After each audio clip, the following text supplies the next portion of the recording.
I have always been fascinated by languages. When I was a little girl growing up in Puerto Rico, I really wanted to speak a second language. Since I didn't know one, I made one up.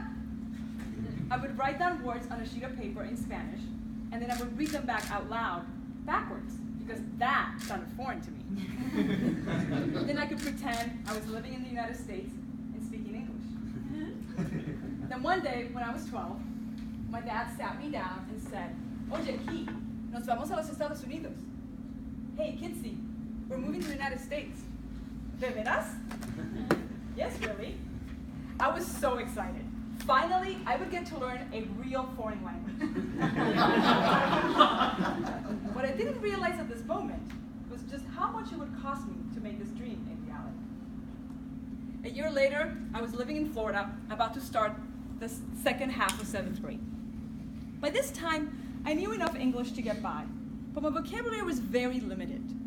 Still remember to this very day, the very first time I walked into the classroom, all the kids gathered around me asking to see my schedule. My what? Your schedule. ¿Qué? Your schedule! I had no clue what they were talking about.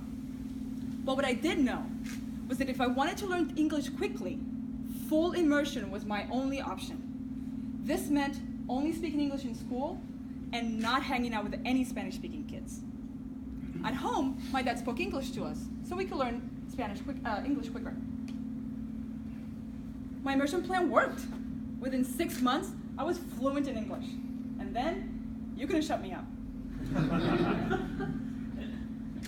But it cost me. You see, in my mind, I had shut my Spanish dictionary and thrown it in the back shelf to gather dust. Any time that I needed to speak Spanish, I had to go to the shelf, dig it out, dust it off, look up the words. It was just too much work. It was easier to just ignore all of that and just speak English. As the years passed, English began to feel like my native language. And I felt guilty for many years at just how poor my Spanish had become. Every time I had to visit Puerto Rico, I felt like a stranger in my own country.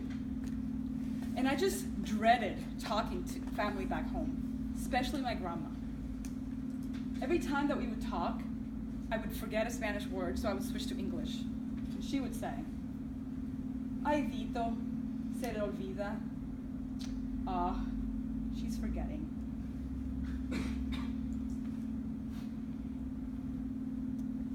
This shame that I felt kept me from visiting Puerto Rico for 10 years. How did I let this happen? All I wanted was to belong, and it had cost me a huge part of my identity.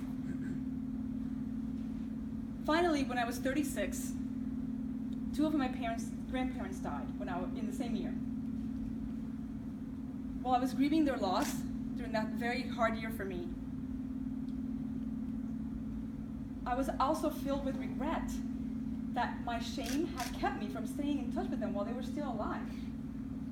Sadly, there was no time for that now. I had to put my shame on a shelf and brave a visit to Puerto Rico. During these visits, they were bittersweet.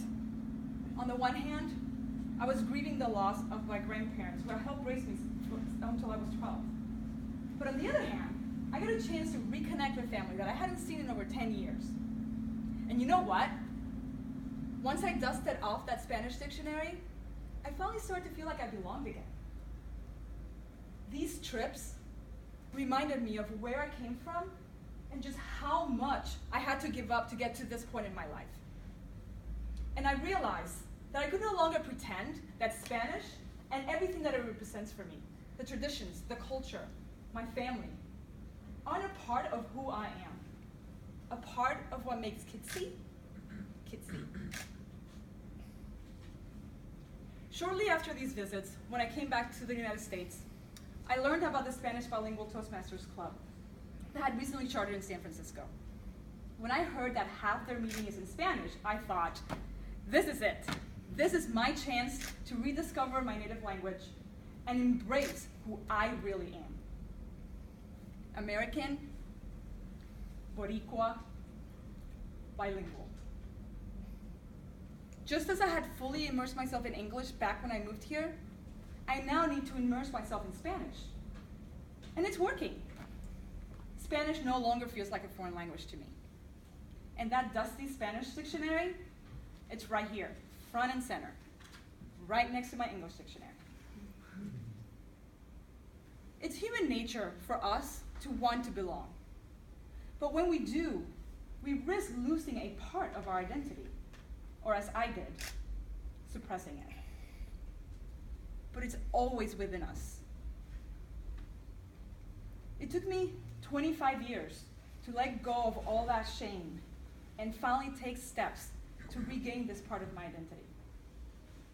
And you know what I learned? That it's never ever too late to pick up all the pieces and make yourself whole again. Thank you.